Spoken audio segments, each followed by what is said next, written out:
नमस्कार, राम राम सा स्वागत है एक बार फिर से आप सभी का नए वीडियो में। दोस्तों, काफ़ी अच्छी खबर आई है राजस्थान कर्मचारी चयन बोर्ड की तरफ से।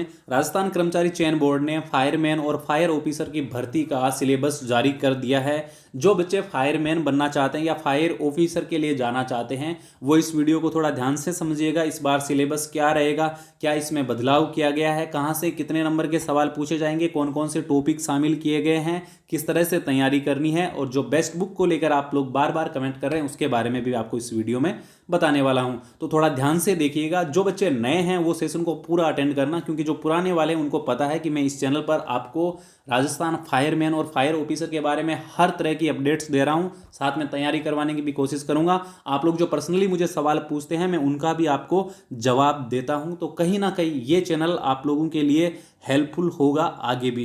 तो जरूर आप चैनल के साथ जुड़ जाइए, अभी से सब्सक्राइब कर लीजिए और ऑल पे क्लिक कीजिए बेल आइकन पे प्रेस करके, ताकि आपको हर तरह की नोटिफिकेशन मिले। मैंने आपको बोला था कि जल्दी इसका सिलेबस जारी होगा और बहुत अच्छी बात है कि कर्मचारी चयन बोर्ड ने जल्दी ही ये सिलेबस जारी कर दिया। कहीं ना कहीं ये शुभ संकेत है। हो सकता है आपका एग्जाम भी दिसंबर माह में इसका करवा दिया जाए, क्योंकि जो विभाग है अग्निशमन विभाग है वहाँ पर भी हो सकता है कर्मचारियों की ज़्यादा ज़रूरत हो, तो ऐसे में ये एग्ज़ाम जल्दी भी करवाया जा सकता है।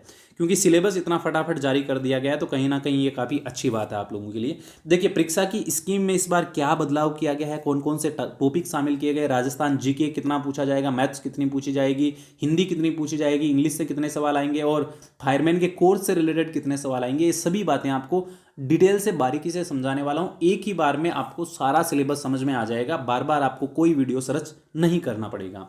सबसे पहले मैं आपको बता दूं कि आपका जो प्रश्न पत्र आएगा, आपका जो पेपर आएगा, उसमें दो भाग होंगे, भाग ए और भाग ब। भाग ए में आपसे राजस्थान का सामान्य ज्ञान पूछा जाएगा, फिर गणित आपसे पूछी जाएगी, सामान्य हिंदी आपसे पूछी जाएगी और सामान्य अंग्रेजी आपसे पूछी जाएगी। और सभी सवाल 10वीं कक्षा के स्तर पर ही पूछे जाएंगे, यानी एग्जाम का जो लेवल है वो 10वीं स्तर का होगा। 40 सवाल कुल मिलाकर आपसे पूछे जाएंगे भाग ए के अंदर। और भाग बे की बात करूं तो फायरमैन कोर्स कंटेंट्स आपसे पूछा जाएगा, यानी फायर एंड सेफ्टी से रिलेटेड जो बेसिक टॉपिक और बेसिक जो कॉन्सेप्ट होता है वो आपसे पूछा जाएगा और उसके आपसे 80 सवाल पूछे जाएंगे। टोटल आपसे 120 सवाल पूछे जाएंगे और अधिकतम अंक भी 120 ही रहने वाले हैं। और आपको 120 मिनट का ही समय दिया जाएगा, यानी 2 घंटे का समय आपको दिया जाएगा। तो दोस्तों, मुझे परीक्षा की स्कीम, एग्जाम का पैटर्न बिल्कुल अच्छा लगा, इसमें कोई कमी नहीं है। काफ़ी डिटेल से कर्मचारी चयन बोर्ड ने सिलेबस को डिफाइन किया है, ये बहुत अच्छी बात है। तो ये बात आई थिंक आप लोगों को पूरी समझ में आ गई है कि किस तरह से परीक्षा की स्कीम रहेगी। चलो आगे बढ़ते हैं। आगे मैं बात करूं पाठ्यक्रम सिलेबस के बारे में डिटेल से, तो सबसे पहले भाग ए आपको देखने को मिलता है, सामान्य ज्ञान। देखिए दोस्तों, सामान्य ज्ञान के अंदर क्या लिखा हुआ है थोड़ा ध्यान से समझिएगा। समसामयिक मामले संबंधित यानी राष्ट्रीय एवं प्रादेशिक स्तर की प्रमुख घटनाएं, मुद्दे तथा संबंधित संगठन एवं संस्थाओं के बारे में आपसे सवाल पूछे जाएंगे। मतलब कहने का यह है कि करंट अफेयर्स भी आपसे पूछा जाएगा। राज्य और देश की जो घटनाएं हैं प्रमुख, उनके बारे में भी सवाल आपसे पूछे जाएंगे। यहाँ पर एक चीज़ मुझे अच्छी लगी कि ये 20 अंक निर्धारित किए गए हैं सामान्य ज्ञान के, और सामान्य ज्ञान में अधिकांश सवाल आपसे राजस्थान जीके के पूछे जाएंगे। हो सकता है 2-3 सवाल आपसे करंट अफेयर्स के या राजस्थान के करंट अफेयर्स से संबंधित पूछे जाएं, लेकिन आपको घबराना नहीं है। ये 20 अंक जो आपके हैं वो राजस्थान ज्ञान के ऊपर ही डिपेंड रहने वाले हैं। अब देखिए, राजस्थान जीके में क्या क्या रहेगा। राजस्थान का भूगोल रहेगा। राजस्थान के भूगोल में राजस्थान का भौगोलिक परिचय आपको याद करना है, कृषि एवं पशुपालन, राज्य की प्रमुख सिंचाई परियोजना, अफवाह तंत्र, खान एवं खनिज संपदाएं, वन एवं वन्यजीव, ये टॉपिक्स आपसे पूछे जाएंगे। बस भूगोल से इतना ही पूछा जाएगा और बस यही तैयार करना है, बाकी आपको कोई भी टॉपिक नहीं देखना है। इसके बाद है राजस्थान की कला व संस्कृति, साहित्य, परंपराएं और विरासत से संबंधित सवाल। इसमें क्या क्या है, प्रमुख ऐतिहासिक घटनाएं, प्रमुख ऐतिहासिक पर्यटन स्थलों के बारे में पूछा जाएगा, टूरिस्ट प्लेसों के बारे में। राजस्थान की भाषा, साहित्य की प्रमुख कृतियां और क्षेत्रीय बोलियों के बारे में आपसे पूछा जाएगा। राजस्थान की प्रमुख चित्रकलाएं, शैलियां और हस्तशिल्प के बारे में सवाल पूछे जाएंगे। फिर राजस्थान के प्रमुख राजवंश, उनकी उपलब्धियां एवं मुगल राजपूत संबंधों के बारे में सवाल आपसे पूछे जाएंगे। इसके बाद मेले, त्योहार, लोक संगीत, लोक नृत्य, वाद्य यंत्र और आभूषण के बारे में सवाल पूछे जाएंगे। फिर राजस्थान के धार्मिक आंदोलन और लोक देवी देवताओं के बारे में सवाल पूछे जाएंगे। तो बस इतना ही आपको राजस्थान की कला संस्कृति में सिलेबस तैयार करना है। ये टॉपिक्स जो है ये आप अच्छे से देख लीजिएगा, बस आपको इन्हीं को तैयार करना है, ज़्यादा आप सोचना विचारना आपको नहीं है। कला संस्कृति का सिलेबस भी काफ़ी सही दिया है, कोई दिक्कत नहीं होगी, पहले से डिफाइन कर रखा है, बहुत अच्छी बात है, पहले से ही टॉपिक निर्धारित किए हुए, ये अच्छी बात है। राजस्थान की राजनीति एवं प्रशासनिक व्यवस्था के बारे में मैं बात करूं तो राजस्थान में स्थानीय और नगरीय स्वशासन से संबंधित सवाल पूछे जाएंगे, राज्य मानवाधिकार आयोग से संबंधित सवाल पूछे जाएंगे, राज्य निर्वाचन आयोग से संबंधित पूछे जाएंगे और राज्य सूचना आयोग से संबंधित सवाल पूछे जाएंगे। तो ये भी बहुत अच्छी बात है, यहाँ आपको मंत्रिपरिषद, विधानसभा, विधानमंडल, इन सब चीज़ों के बारे में पढ़ना नहीं पड़ेगा, बस ये टॉपिक्स आपको अच्छे से तैयार कर लेना है। काफ़ी कम सिलेबस है प्रशासनिक व्यवस्था का भी, यानी राजस्थान पॉलिटी का। इसके बाद बात करें मैथमेटिक्स की, तो देखिए यहाँ पर क्लियर लिखा है कि मात्र 5 अंकों के सवाल पूछे जाएंगे मैथमेटिक्स में से, और मेरा ये मानना है कि 5 ही सवाल पूछे जाएंगे, 5 अंकों के रहेंगे। इसमें अनुपात, समानुपात, प्रतिशतता, लाभ हानि, साझा, सरल ब्याज और औसत, बस ये टॉपिक शामिल किए गए मैथमेटिक्स के। आई थिंक हर बच्चे को इनका बेसिक नॉलेज होता है, तो मैथमेटिक्स में भी कोई दिक्कत नहीं होगी, किसी को चिंता नहीं करनी है। आगे दोस्तों अगर आप सपोर्ट मुझे करते हैं तो मैं आपको तैयारी करवाने की कोशिश करूंगा, लेकिन इसके लिए आपका ज़्यादा से ज़्यादा सपोर्ट होना जरूरी है। ज़्यादा से ज़्यादा आप लोगों को कमेंट भी करना है कि सर हमें तैयारी करवाइए, जैसे भी ऑनलाइन ऑफलाइन जो भी आप चाहो, लेकिन सपोर्ट आपका होगा तभी ये संभव हो पाएगा। सामान्य हिंदी की मैं बात करूं तो 10 अंकों की सामान्य हिंदी पूछी जाएगी, बहुत अच्छी बात है दोस्तों, 10 अंकों की सामान्य हिंदी आप सबके फेवर में रहेगी।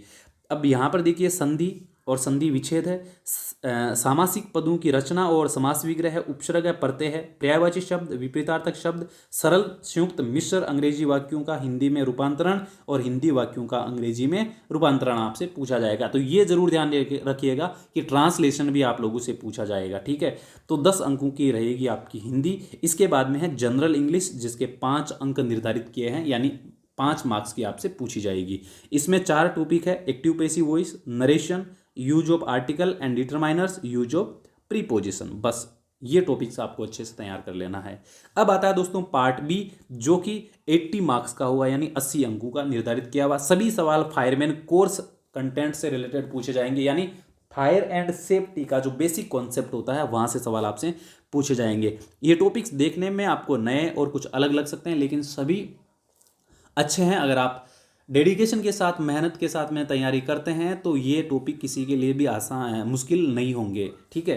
केमिस्ट्री ऑफ फायर से संबंधित सवाल पूछे जाएंगे। देखिए ये आपको आगे जॉब करना है, आपको ये काम करना है, और अपने काम के बारे में आपको जितनी ज़्यादा जानकारी होगी उतना बेहतर होगा, और जितनी जानकारी आप पहले ले लोगे उतना बेहतर होगा एग्जाम में भी और आगे के सिलेक्शन में और आगे जॉब करने में भी। तो ये चीज़ें आपको तैयार करनी है, इसमें नो डाउट, पढ़ना ही आपको पड़ेगा, और डेडिकेशन के साथ तैयारी करोगे तो अच्छे से समझ पाओगे। ये टॉपिक्स देखने में कुछ ज़्यादा लग रहे हैं, लेकिन ये सभी आसान है, बेसिक है, मैकेनिज्म पे डिपेंड करते हैं, आसानी से समझ लोगे। केमिस्ट्री ऑफ फायर, इसके बाद अग्नि संरक्षण और अग्नि सुरक्षा से संबंधित, फिक्स फायर फाइटिंग इंस्टॉलेशन से संबंधित, हॉज और हॉज फिटिंग से संबंधित, वेंटिलेशन व्यवस्था से संबंधित, अग्निशमन उपकरण से संबंधित, फिर रेस्क्यू एंड सलेवेज यानी बचाव और निस्तारण के सवाल, फायर रिस्क ऑफ इलेक्ट्रिसिटी यानी विद्युत से आग के जो खतरे होते हैं उनके बारे में सवाल पूछे जाएंगे। आग कितने प्रकार की होती है ये पूछा जाएगा। आग बुझाने का माध्यम जो है वाटर फॉर्म है, CO2 है, ड्राई केमिकल है, हेलोन है, इन सब के बारे में। फिर श्वास यंत्र और एयरलाइन सिस्टम के बारे में पूछे जाएंगे, water based system, pump, hydrant, water rally के बारे में। फिर मूवेबल फायर अप्लाइंसेज जो होते हैं, मूवेबल यानी जिनको इधर उधर ले जाया जा सकता है, उनके बारे में सवाल पूछे जाएंगे। जो ग्रामीण और शहरी आग है उसके बारे में सवाल पूछे जाएंगे कि इनमें क्या फ़र्क होता है। फिर आगजनी के बारे में सवाल पूछे जाएंगे। अग्निशमन सेवा और प्रशासन के बारे में सवाल पूछे जाएंगे। रस्सा और रस्सी और फायर ड्रिल के बारे में सवाल पूछे जाएंगे। भवनों का वर्गीकरण, बचाव के उपाय के बारे में पूछा जाएगा। भारतीय मानक जो है उनके बारे में सवाल पूछे जाएंगे।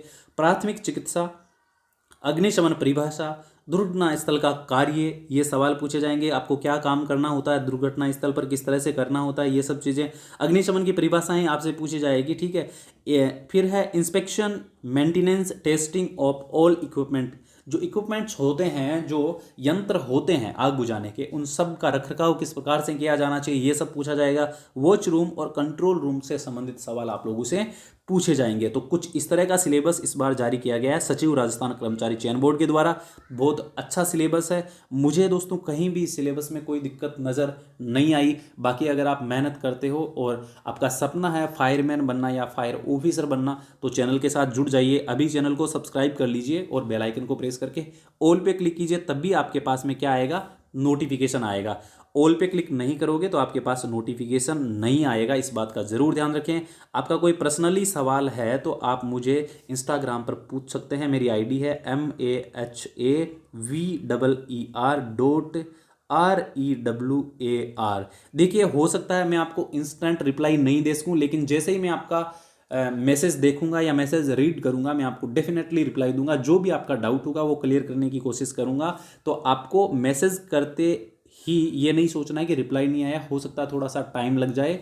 जैसे ही मैं चेक करूंगा, जैसे ही मुझे फुर्सत होगी, मैं आपको डेफिनेटली इसके बारे में जवाब दूंगा। तो आप मुझे इंस्टाग्राम के ऊपर मैसेज कर सकते हैं और आपका पर्सनल सवाल पूछ सकते हैं। बाकी कोई डाउट हो तो इस वीडियो के कमेंट में लिखिएगा। जो बच्चे तैयारी करना चाहते हैं, तह दिल से तैयारी करना चाहते हैं, मेहनत करना चाहते हैं, वो लोग जरूर मुझे बताइएगा कमेंट में, ताकि मैं आगे की कुछ प्लानिंग कर सकूं।